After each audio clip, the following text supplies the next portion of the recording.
যৌথ বাহিনীর সমন্বয়ে সারা দেশে চলছে অপারেশন ডেভিল হান্ট।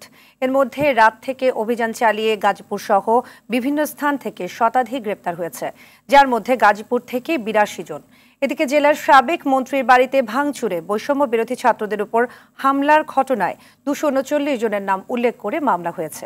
প্রতিনিধিদের তথ্য ছবিতে জানাচ্ছেন ইমরুল কায়েস। দেশকে যারা অস্থিতিশীল করতে চায় তাদেরকে ধরতে সারা দেশে অভিযান চালানো হয়েছে। যৌথ বাহিনীর সমন্বয়ে এই অভিযানকে অপারেশন ডেভিল হান্ট নাম দেওয়া হয়েছে। এরপর থেকেই দেশের বিভিন্ন স্থানে পরিচালনা করা হচ্ছে এই অভিযান।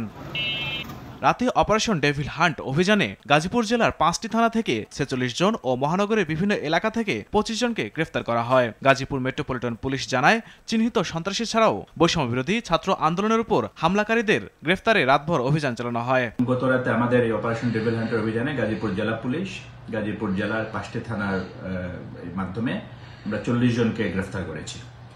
এর মধ্যে আপনার সবচেয়ে বেশি গ্রেফতার হয়েছে আমাদের শ্রীপুর থানায় ১১ জন, তারপর আপনার কাপাসিয়াতে আছে ১০ জন, এভাবে সর্বমোট ৪০ জনকে আমরা গ্রেফতার। এদিকে গাজীপুরের সাবেক মন্ত্রী আকম মোজাম্মেল হকের বাড়ি ভাঙচুর, স্থানীয়দের হামলায় আহতদের ঘটনায় ১৮ জনকে গ্রেফতার করেছে পুলিশ। অনেকে ভিডিও ছেড়েছে, ওদেরকে মারধর করার সময় উল্লাস করার ভিডিও ছেড়েছে। তো অপরাধীদের পরিচয় একদম ক্লিয়ার এবং অনলাইন মিডিয়াতে তা ঘুরে ঘুরে বেড়াচ্ছে। যারা এই হামলার সাথে জড়িত ছিল তাদেরকে প্রত্যেককে যাতে বিচারের আওতা আনা হয় ২৪ ঘন্টার ভিতরে। এটা প্রশাসনকে তো আমরা কালকে ১২ ঘন্টার আলটিমেটাম দিয়েছিলাম। এর আগে গাজীপুর মেট্রোপলিটন পুলিশের সাবেক কমিশনার মোহাম্মদ নজরুল ইসলাম ও ৩ পুলিশ সুপারকে আটক করা হয়। তাদের বিরুদ্ধে আর্থিক অনিয়মের অভিযোগ রয়েছে। এদিকে অপারেশন ডেভিল হান্টের অংশ হিসেবে হাতিয়ায় সাবেক ইউপি চেয়ারম্যান ও ইউনিয়ন আওয়ামী লীগের সভাপতি সহ ৭ জনকে আটক করেছে যৌথ বাহিনী।